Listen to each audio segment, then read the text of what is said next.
My name is Brianna Mercer, and I have endured 32 years in a patriarchal family. 3 weeks ago, after parents passed, my brother kicked me out of the house. He looked me in the eye and said, "Dad decided a long time ago, sons inherit everything. Daughters get nothing. That's how it's always been in this family, and that's how it's going to stay." Then he changed the locks on the house where I grew up. The house where I spent 2 years caring for our dying mother while he visited 3 times. The house where I held her hand through chemotherapy while he checked his Rolex and complained about traffic. He threw my belongings onto the lawn and told me I was nothing but a burden, because in my father's eyes, that's all a daughter could ever be. But here's what my brother didn't know. Our mother had spent 8 years preparing for this exact moment. 8 years of secret meetings with lawyers. 8 years of building something he couldn't touch.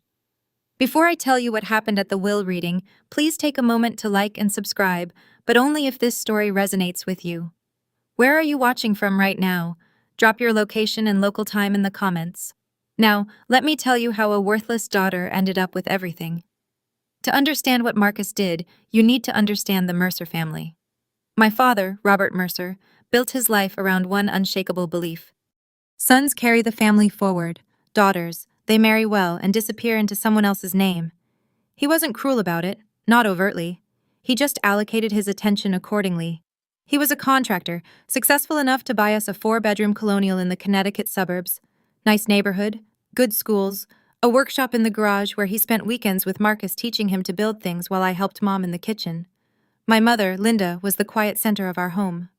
She kept a lavender garden in the backyard that she tended every morning. She had this way of smoothing over my father's sharper edges, of making his dismissals feel less personal.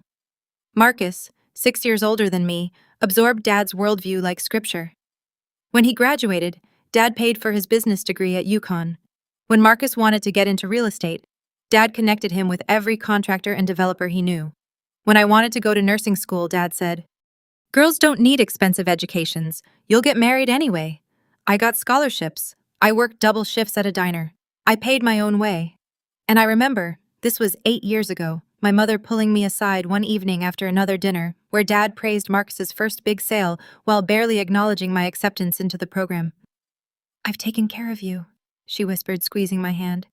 "You won't understand now, but I have." I didn't know what she meant. I thought it was just something mothers say. I had no idea she'd spent that afternoon with a lawyer named Evelyn Cole, signing papers that would change everything. 2 years ago, Mom was diagnosed with stage 3 breast cancer. I still remember the call. I was halfway through a shift at Maplewood Senior Living when my phone buzzed with Dad's number. He never called me at work. He barely called me at all. "Your mother's sick," he said. "You need to come home." Not "we need you." Just "you need to come home." Like it was my job. Like it had always been my job. I moved back within the week. I requested night shifts so I could be with Mom during the day. Chemotherapy appointments, radiation sessions, the slow deterioration that cancer brings. My paycheck dropped by 20%, but I didn't care. This was my mother. Marcus visited 3 times in 2 years. 3. Each visit lasted less than an hour. He'd sweep in wearing his Hugo Boss suits, kiss Mom's forehead, check his Rolex, and leave.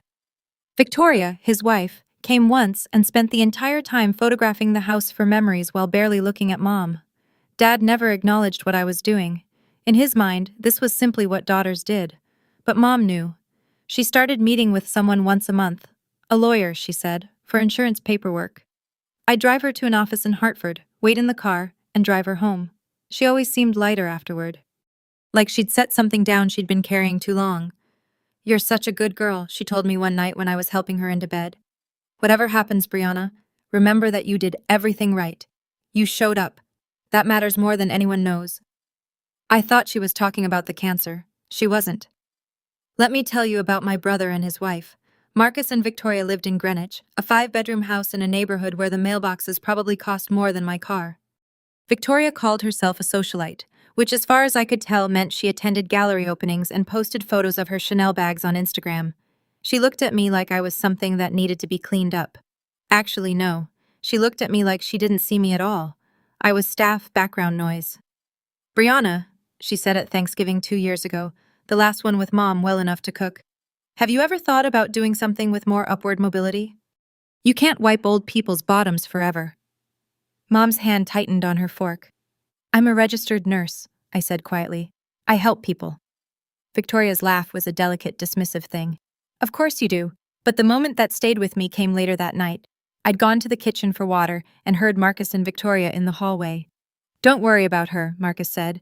Dad's already promised everything to me. Has been for years. She's not getting anything. She's just here to play nurse until Mom's gone.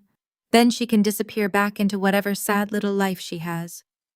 Good, Victoria whispered back. We need this, Marcus. We really need this. I stood frozen behind the kitchen door, water glass in hand. Something was wrong. I didn't know what, but the desperation in Victoria's voice didn't match the Greenwich lifestyle. The designer clothes, the casual superiority. I went back to bed and told myself it didn't matter. I had no idea how much it would. 6 weeks ago, my mother was declared cancer-free. I remember crying in the oncologist's office. 2 years of fear, of watching her shrink and pale and fight. And she'd won.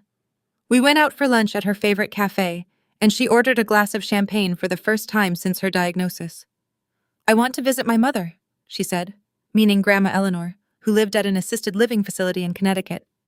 Your father's been promising to drive me for months. 4 weeks ago, they finally went. They never came back. A truck driver fell asleep on I-95. The police said it was instant. They said they didn't suffer. I don't know if that's true. I don't know if anyone says anything else. I was working the night shift when I got the call. I remember walking to the stairwell because I couldn't breathe in the hallway and sitting on the cold concrete steps, my phone on the floor where I dropped it. The Connecticut State Police still on the line asking if I was there. I don't remember what I said. I don't remember driving home. I remember the smell of Mom's lavender garden when I finally pulled into the driveway at 3 a.m., and I remember thinking she would never tend it again. The funeral was 4 days later, St. Andrew's Episcopal, the church where my parents got married. 80 people came. Marcus gave the eulogy. He talked about Dad for 7 minutes. He mentioned Mom's name twice. And before the reception ended, while I was still accepting condolences from people who remembered my mother far better than my brother seemed to, Marcus pulled me aside. We need to talk, he said, about the house. The funeral flowers were still fresh when my brother informed me I no longer had a home. You need to clear out your things by the end of the week, Marcus said, his voice low enough that the other mourners couldn't hear. We were standing in the church vestibule, the stained glass casting colored shadows across his face. The house is mine now. Dad made that clear years ago. I stared at him. My black dress still had a tissue tucked in the sleeve from crying during the service. Marcus, we haven't even read the will yet. The will is just a formality. He straightened his tie, Hermes, I noticed absently. You know how Dad felt. Sons inherit. That's how it's always been. You should be grateful I'm giving you a week. Grateful? The word came out strangled. Look. He softened his voice into something that might have sounded reasonable to anyone who didn't know him. I understand this is hard. You've been living there taking care of things, but that was your choice.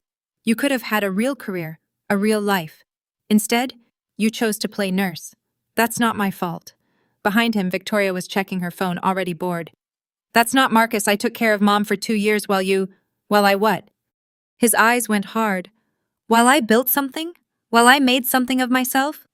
Don't pretend wiping bedpans is the same as running a business, Brianna. We both know what you are. He stepped back, adjusting his cuffs. 1 week, he said, then I'm changing the locks. I watched him walk back to Victoria, watched her lean in and smile, watched them leave without saying goodbye to anyone. That was Monday. He didn't even wait a week. Wednesday evening, 2 days after the funeral. I came home from work at 7 p.m., exhausted in a way that had nothing to do with the shift. Grief does that. Makes everything feel like you're moving through water. My key didn't work. I tried again, confused, thinking maybe the cold had warped something. But no, the lock had been changed. The deadbolt, too. I walked around to the garage, my things, my clothes, my books, Mom's recipe box that she'd given me. Everything I owned had been thrown into cardboard moving boxes and stacked against the wall. Rain from the afternoon had soaked through 2 of them. My nursing school diploma was warped and wet. Through the window, I could see Victoria walking through the living room, a glass of wine in her hand, laughing at something on her phone. She saw me watching. She smiled, lifted her glass in a little toast, and walked away. I called Marcus. He answered on the second ring, like he'd been waiting. The house is legally mine, he he said, not even pretending to apologize. I had my lawyer verify it. Dad's estate, Dad's house, Dad's decision. You have 24 hours to get your stuff off the property before I have it removed. Marcus, I grew up there, and now you don't live there anymore. That's how life works, Brianna. Maybe if you'd made something of yourself, you wouldn't be standing in the rain right now. I ended the call because I didn't trust myself to speak. I sat down on the wet grass next to the boxes of my ruined belongings and held the one thing that hadn't been damaged, Mom's Timex watch, tucked safely in my pocket since the hospital returned her personal effects. That's when I found the letter. The letter was in a box of Mom's things, items Marcus must have assumed were junk. Her gardening gloves, a few old photographs, and a cream-colored envelope with my name written in her handwriting. For Brianna, when the time comes. I didn't open it on that lawn. I couldn't. Instead, I called the only person I could think of, Diane Foster, the head nurse at Maplewood, who'd been something like a mentor to me for 3 years. She arrived in her Honda Odyssey within 30 minutes. "Get in," she said, not asking questions. "You're staying with me tonight and tomorrow, and as long as you need." Her apartment was small, 2 bedrooms in a Hartford complex that had seen better days, but it was warm and dry. And when she handed me a cup of tea and a blanket, I finally let myself cry. Later, when I could breathe again, I opened Mom's letter. Her handwriting was shaky. She must have written it during chemo, when her hands trembled constantly. "My darling Brianna, if you're reading this, then what I feared has happened. Your father and your brother have shown you exactly who they are. I want you to know I saw it. I always saw it. And I couldn't change your father. God knows I tried. But I could protect you. Contact Evelyn Cole at Harrison & Cole in Hartford. She has everything you need, all the papers, all the arrangements, everything I couldn't give you while I was alive. You are not a burden. You never were. You are the best thing I ever did. I love you more than lavender and sunshine and every good thing. Mom." I read it 3 times before the words made sense. Then I called the number she'd written at the bottom. Harrison & Cole occupied a brownstone in downtown Hartford, the kind of old money building with brass nameplates and hardwood floors that creaked with history. I felt underdressed in my clean scrubs, but Evelyn Cole's assistant just smiled and led me to a corner office lined with law books and soft afternoon light. Evelyn was not what I expected. Late 50s, silver hair swept into an elegant twist, wearing a charcoal Armani suit. But her eyes were warm when she shook my hand. "Brianna," she said, "I've been waiting for your call. Your mother spoke about you constantly. That almost broke me right there. I swallowed. She left me a letter. She said you had papers." Evelyn gestured to a chair. "I do. Your mother and I worked together for 8 years, Brianna. She was one of the most deliberate people I've ever represented." 8 years? That was the same time frame Mom had whispered about when I was accepted into nursing school. "Your mother knew your father's intentions," Evelyn said carefully. "She knew Marcus would inherit everything Robert controlled. And she couldn't change that. She couldn't change him. But she could plan around it." "What does that mean?" Evelyn folded her hands. "It means your mother made arrangements that exist entirely outside your father's estate. Arrangements that Marcus doesn't know about, that your father didn't know about." The room suddenly felt smaller. "What kind of arrangements?" "The kind you'll learn about at the formal will reading next week. Both your parents' wills need to be read together." She paused. "But I want you to trust me until then. Can you do that? Whatever Marcus says, whatever he threatens, don't react. Don't sign anything. Just wait." "Why?" Her smile was almost gentle.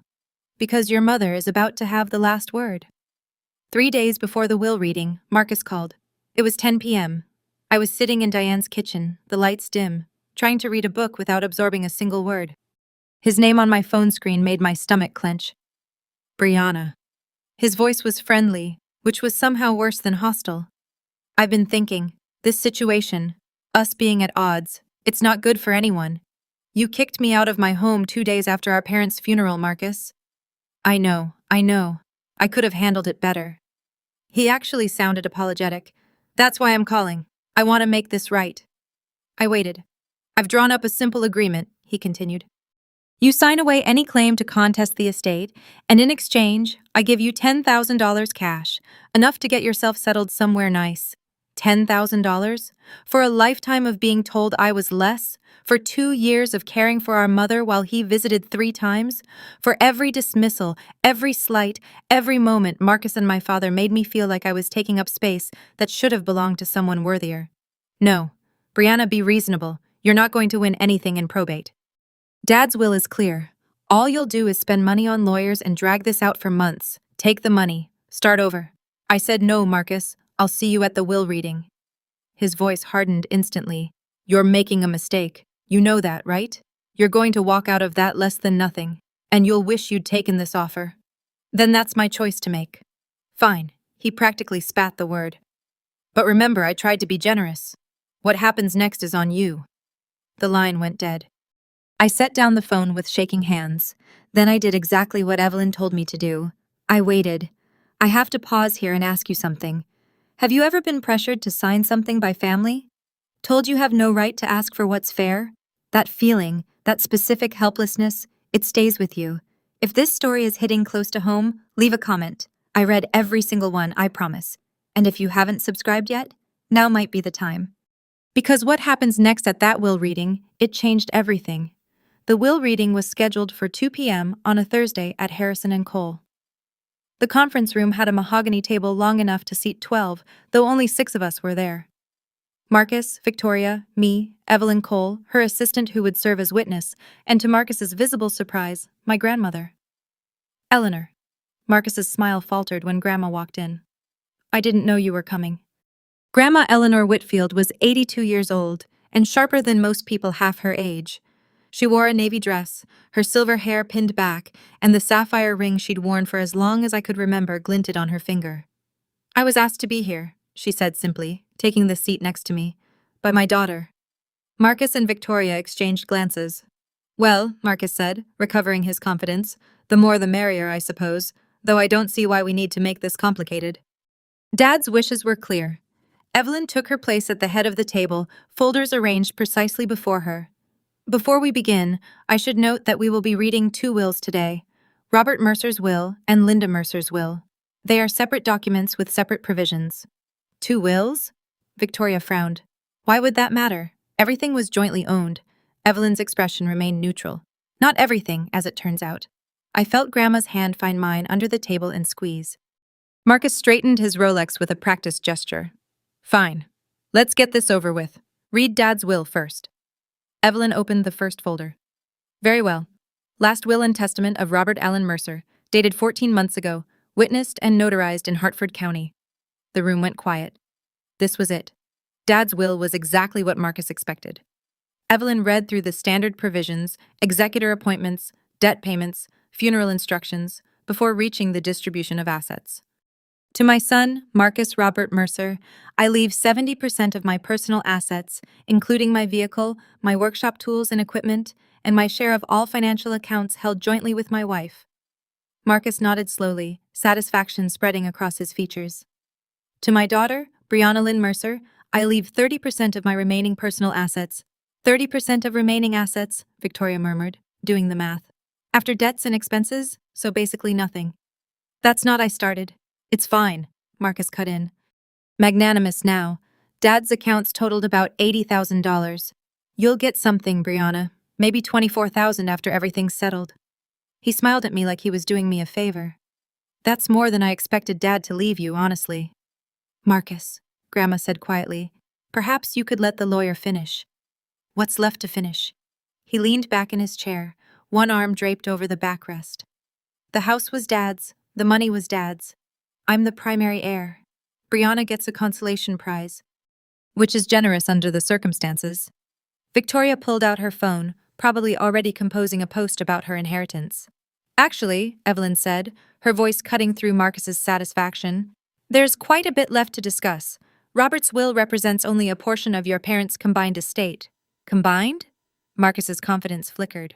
What do you mean, combined? Evelyn closed the first folder and opened the second. Your mother's estate is separate and significantly larger than your father's. The room went very still. Marcus stopped smiling. Wait. Marcus held up a hand. Mom didn't have her own estate. She was a housewife. Everything she had came from Dad. That's not accurate, Evelyn said calmly. It is accurate. I know my own family. Marcus stood up as if the height would give him authority. Whatever you're about to read, whatever little savings account Mom might have had, it doesn't change anything. Dad made his wishes clear for decades. The son inherits. The daughter takes what she's given and is grateful for it. He turned to me and the venom was back. This is what I was trying to spare you, Brianna. This embarrassment. You're sitting here hoping Mom left you something. What? Her jewelry? Her recipe cards? It doesn't matter. The house is still Dad's. The real money is still Dad's. And you're still the same person you've always been. Marcus, Grandma said, her voice low with warning. He ignored her. I hope you enjoy being homeless, Brianna, because I made sure you have nothing to fall back on. No home, no family support, nothing. Maybe next time you'll think twice before Mr. Mercer. Evelyn's voice was steel. Sit down. The command was so unexpected that Marcus actually obeyed, dropping back into his chair. I understand you have opinions about how your parents' assets should be distributed, Evelyn continued, but this is a legal proceeding, not a family argument. Your mother's will contains specific provisions that supersede your assumptions. If you interrupt again, I will ask you to leave and receive the information in writing. Victoria grabbed Marcus's arm, whispering something urgent. He sat back, jaw tight. Evelyn picked up the second folder. And now, she said, we address the matter of Linda Mercer's estate, including the final section your mother specifically asked me to read aloud. For one terrible moment, I doubted everything. Marcus's words echoed in my head. Mom was a housewife. Everything she had came from Dad. What if he was right? What if the letter, the lawyer, the promises, what if it was all just a mother trying to comfort a daughter she knew would be left behind? I looked down at the Timex watch on my wrist. Mom's watch. The leather was cracked, the face scratched from years of wear.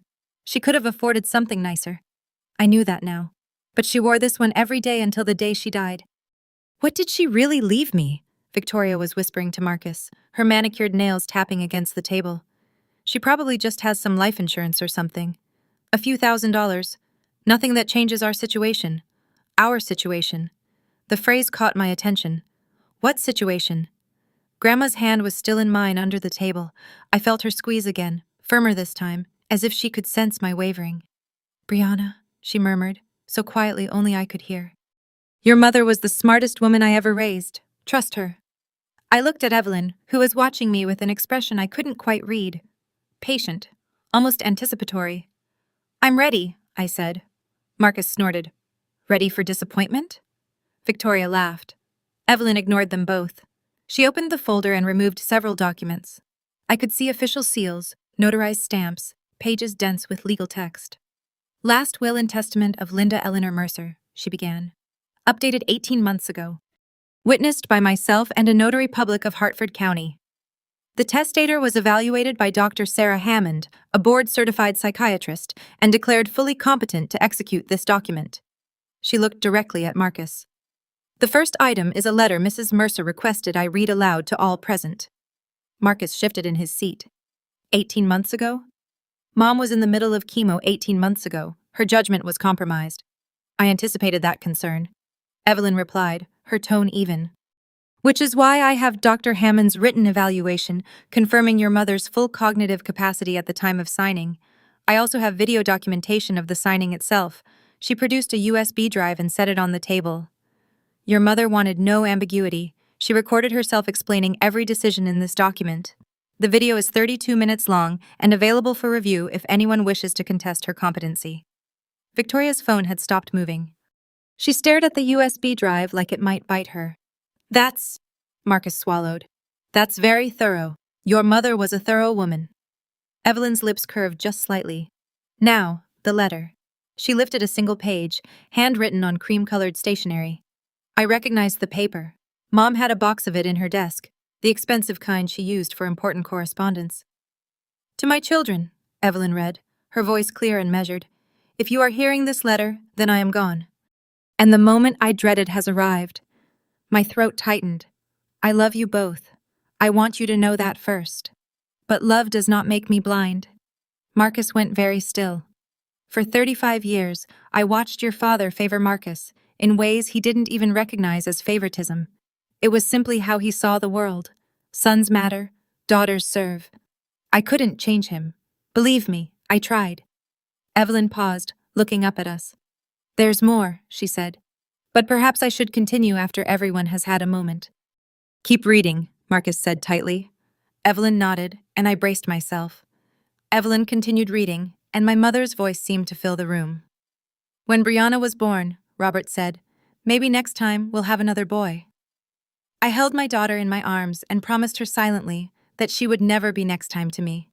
I watched her grow up working twice as hard for half the acknowledgement. I watched her pay her own way through nursing school while Marcus received every advantage. I watched her come home to care for me during the worst 2 years of my life, changing my sheets when I was too sick to move, holding my hand during chemotherapy, singing me the songs I sang to her as a baby. Marcus visited 3 times in 2 years. I do not write this to condemn my son, but I write it to explain why I made the choices I did. The assets I leave to Brianna are not a reward, they are not favoritism. They are the balance I could not provide while I was alive. They are what she was always owed. Victoria made a small strangled sound. If Marcus is hearing this and feels angry, I understand. But I ask him to consider, why does he feel entitled to everything? Who taught him that? And what did he do to earn it other than being born male? Marcus's face had gone pale. Evelyn looked up. The letter concludes with, Brianna, my darling girl, you were never a burden. You were my heart. Live well, be happy. And never let anyone tell you that you don't deserve every good thing. With all my love forever, Mom. The silence was absolute. I couldn't speak. I couldn't breathe. Grandma pressed a tissue into my hand. Now, Evelyn said quietly, let's discuss what your mother actually left you. First, Evelyn said, pulling a document from the folder, the house. Marcus straightened. The house is part of Dad's estate. It was always in his name. Actually, it wasn't. Evelyn slid the document across the table. 5 years ago, your parents executed a deed transfer. The property at 127 Maple Drive was transferred from joint ownership to Linda Mercer's sole name. What? Marcus grabbed the paper, scanning it frantically. Why would Dad agree to that? For liability protection. Your father was facing a potential lawsuit from a dissatisfied client at the time.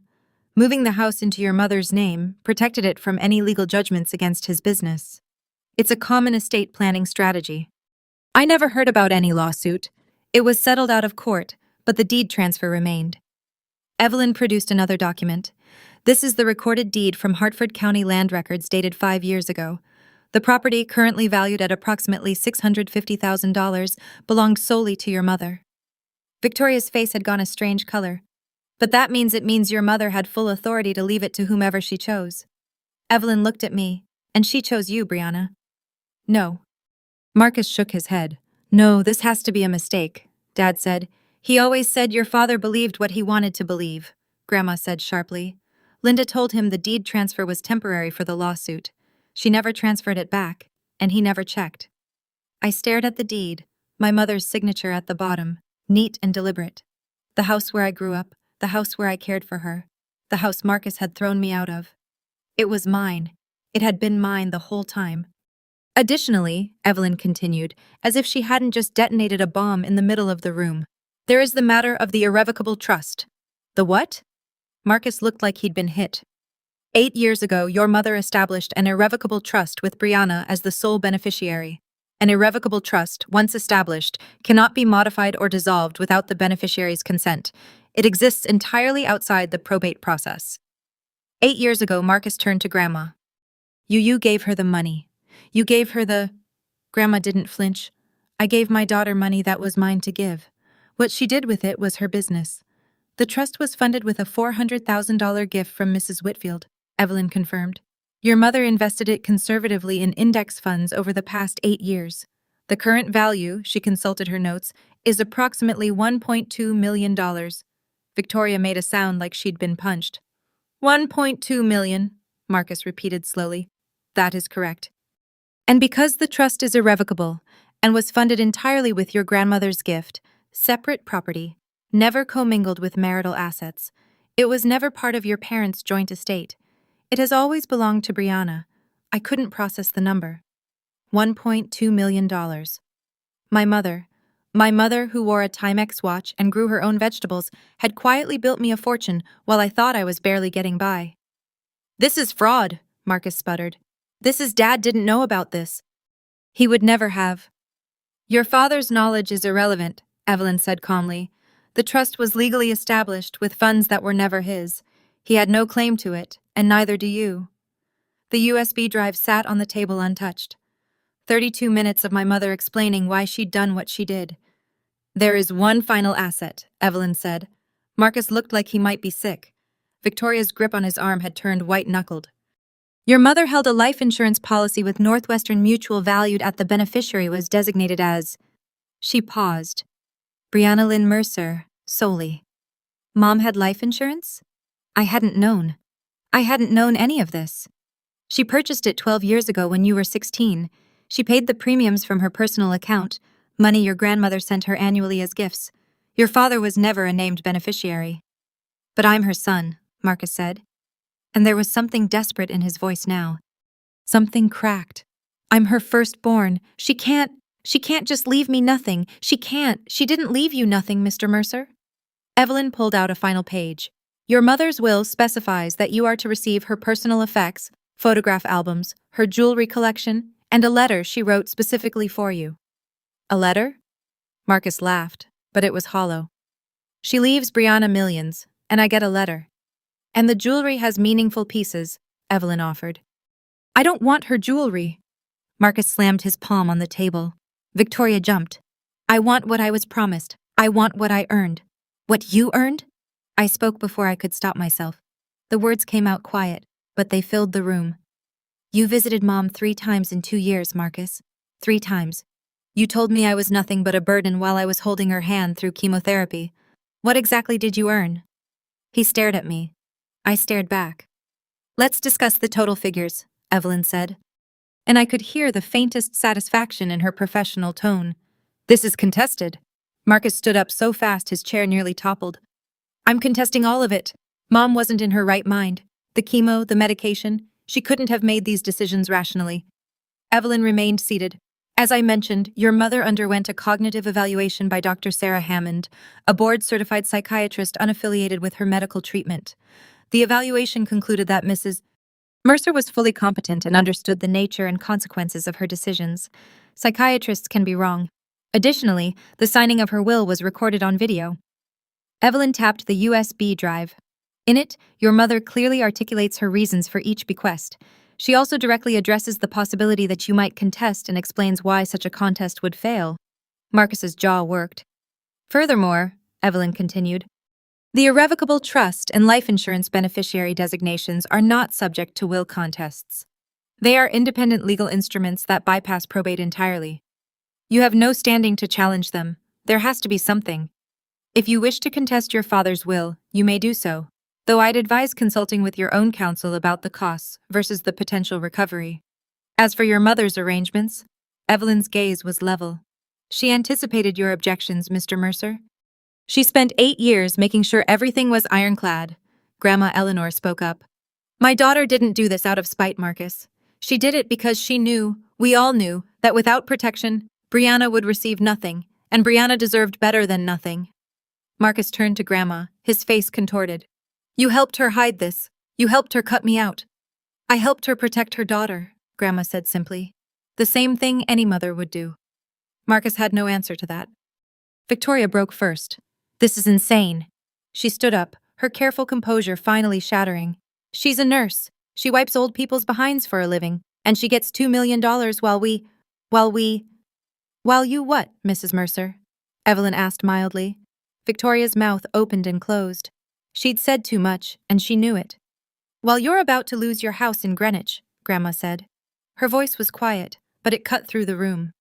Did we didn't know about Marcus's failed investment? The $400,000 loss? The foreclosure notices? Marcus went white. How do you... Linda knew, Grandma said. She knew about the debts, the bad deals, the desperation. She knew you were counting on this inheritance to bail you out. That's why she made sure you couldn't touch what she'd built for Brianna. I looked at my brother, really looked at him for the first time in years. The Rolex, the Hugo Boss suit, the BMW in the parking lot, all of it was scaffolding, I realized. A facade built on credit and promises and the assumption that our parents' money would always be there to catch him. You were planning to take everything, I said slowly. Not because you needed it, because you were drowning. I'm not drowning, Marcus snapped. I had a setback, that's all. A temporary setback that Dad's estate would have saved you, I finished. Except the estate wasn't what you thought it was. Victoria sank back into her chair, mascara starting to smear. You spent your whole life being told you deserved everything, I said, and you never stopped to wonder if that was actually true. Marcus didn't respond. He couldn't. I want to stop here for a moment. I know some of you are watching and thinking, why would Victoria say that out loud? Why would she reveal their financial problems in front of everyone? The answer is fear. When the thing you've been counting on disappears, your survival instincts take over. You stop thinking about appearances. If this story is resonating with you, hit that subscribe button because we're almost at the end, and there's one more thing I need to tell you. Evelyn waited until the room was quiet again before speaking. For the record, she said, let me summarize the total assets passing to Brianna Mercer. She consulted her notes, though I suspected she knew the numbers by heart. From her mother's estate, the property at 127 Maple Drive, estimated value $650,000. From the irrevocable trust established in 2018, $1,200,000. From the Northwestern Mutual Life Insurance Policy, $500,000. She looked up. Additionally, from her father's estate, 30% of remaining liquid assets, approximately $24,000. Victoria's breathing had gone shallow. The total, Evelyn continued, her voice measured and professional, is approximately $2.374 million. The number hung in the air, $2.374 million. My mother, who grew vegetables and wore a Timex watch and never bought anything she didn't need, had left me nearly $2.5 million. Marcus made a strange sound. He was gripping the edge of the table, his knuckles bone-white, his face the color of old paper. He tried to stand, maybe to protest, maybe to leave. And then his eyes rolled back and he crumpled. His head caught the edge of the table on the way down. Victoria screamed. Evelyn's assistant was already moving, calling 911, checking his pulse. I sat frozen, watching my brother unconscious on the carpet of a law office, brought down by numbers on a page. He's breathing, the assistant reported. Pulse is steady, probably just fainted. Grandma squeezed my hand. I squeezed mine. Your mother would be proud of you, she said softly. Not for the money, for who you've become despite all of it. I couldn't answer. I was still trying to understand. The paramedics said it was syncope. A sudden drop in blood pressure triggered by shock. Nothing dangerous, just his body's way of processing what his mind couldn't accept. They bandaged the small cut on his forehead and recommended he see his doctor, but he refused transport. 20 minutes after collapsing, Marcus was back in his chair, pale and unsteady, Victoria hovering over him like he might shatter. He looked at me. You knew, he said hoarsely. You knew about all of this. I didn't. I meant it, not until a few days ago. And even then, I didn't know how much. But you suspected. You sat here looking all innocent, and you suspected. I knew Mom loved me. I kept my voice even. That's all I knew for certain. His laugh was bitter, broken. And I didn't? She didn't love me? I think she loved you, I said slowly. I think she loved who you could have been, but she also saw who you chose to become. Victoria's hand tightened on his shoulder. Marcus, we should go. We need to figure out what? His voice cracked. How to pay our mortgage, how to tell the bank we're not getting anything.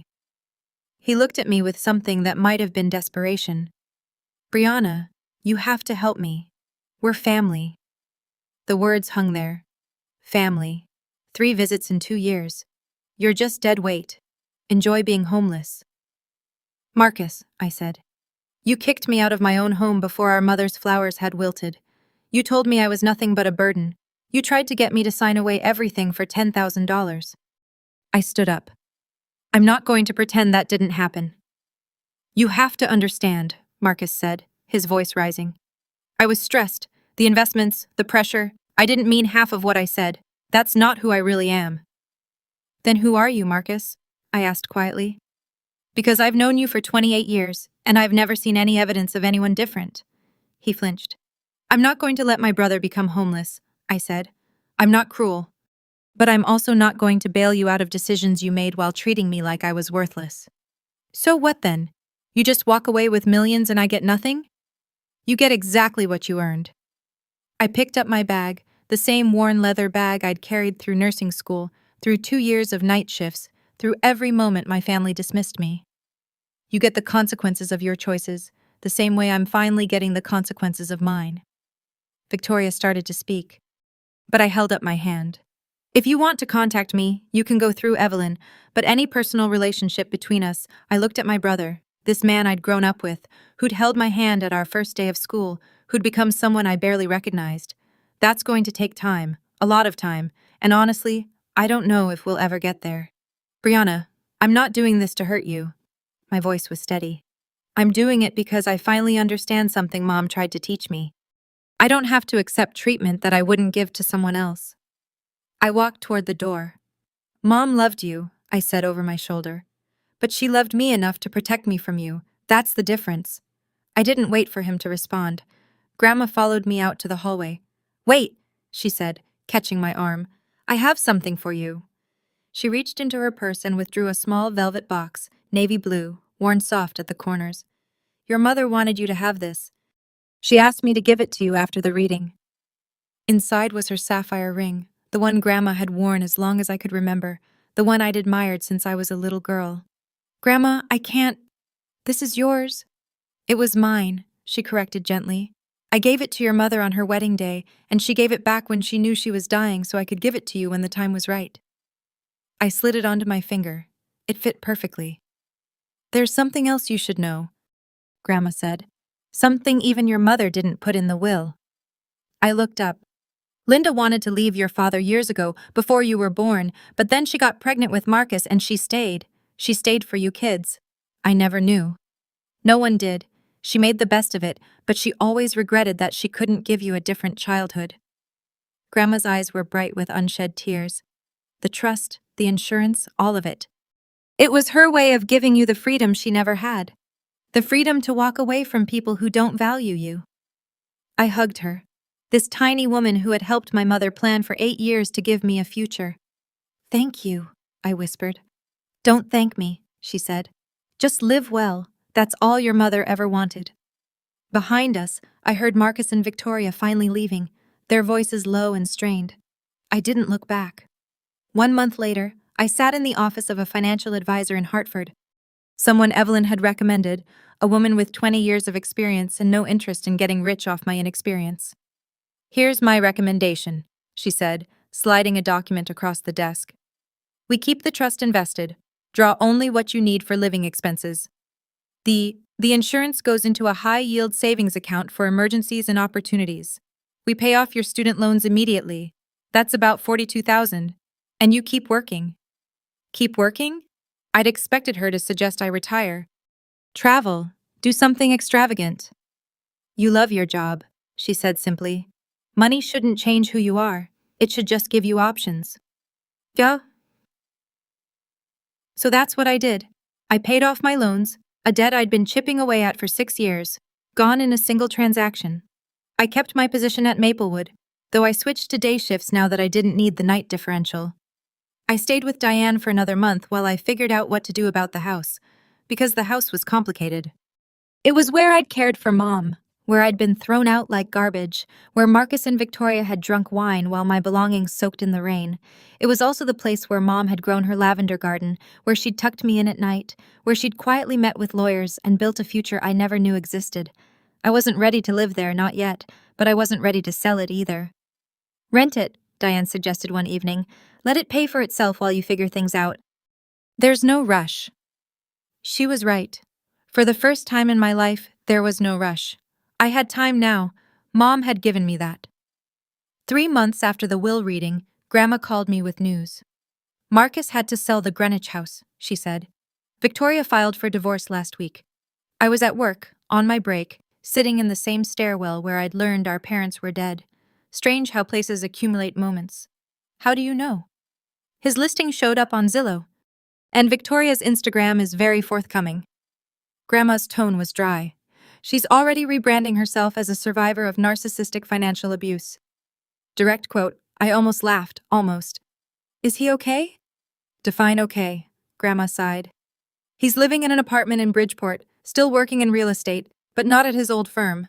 I don't think anyone's inviting him to the Greenwich cocktail parties anymore. The version of me from 3 months ago might have felt some satisfaction. The new version, the one who'd had time to process, to grieve, to heal, just felt tired. I don't wish him harm, I said. I know you don't. That's the difference between you and him. Did Mom know? About the debts, the financial trouble? She suspected. That's partly why she did what she did. She knew if there was money available, Marcus would find a way to take it. Not because he's evil, but because he was raised to believe he was owed it. I thought about my brother. Alone in a Bridgeport apartment, his wife gone, his lifestyle collapsed. I thought about the boy who used to chase me around the backyard, who let me ride on his shoulders at parades. I didn't know where that boy had gone, but I knew I couldn't save him. I'm going to the house this weekend, I told Grandma. First time since everything. Do you want company? Yeah, I think I do. The lavender garden had survived the winter. Not all of it. Some of the plants had gone brown and brittle. But there, in the early April sunlight, I could see new green shoots pushing up through the soil. Life, stubborn and persistent, refusing to give up. Grandma stood beside me, her arm linked through mine. She planted this garden the year you were born, she said. Did you know that? I didn't. I'd always assumed it was just something Mom enjoyed, not something with meaning. She said lavender was for protection, for purification. She wanted good things to grow around you. I walked through the back door. My key worked perfectly now. I'd had the locks changed weeks ago and stood in the kitchen where I'd made Mom countless cups of tea, where I'd held her hand through nausea and fear. The house was quiet. Marcus had left it relatively clean when he'd moved out, either out of some remnant of shame or because he'd been too rushed to trash it. Mom's things were still here, her recipe cards in the drawer, her reading glasses on the nightstand, her robe hanging in the closet. I went to her bedroom and sat on the edge of the bed. On the nightstand was a small album I'd never seen before. Inside, photographs of me from infancy to adulthood. First steps, first day of school, nursing graduation. Every milestone she'd witnessed.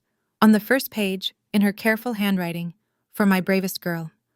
Grandma sat down beside me. She spent weeks putting that together, she said, during chemo, when she couldn't sleep. She said it was her way of counting the good things.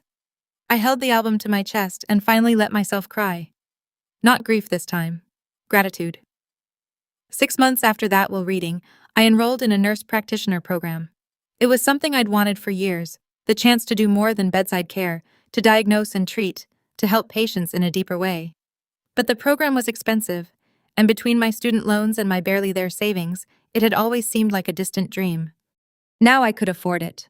I used money from the trust, following the plan my financial advisor laid out, enough for tuition and books, with the rest still growing quietly in the background.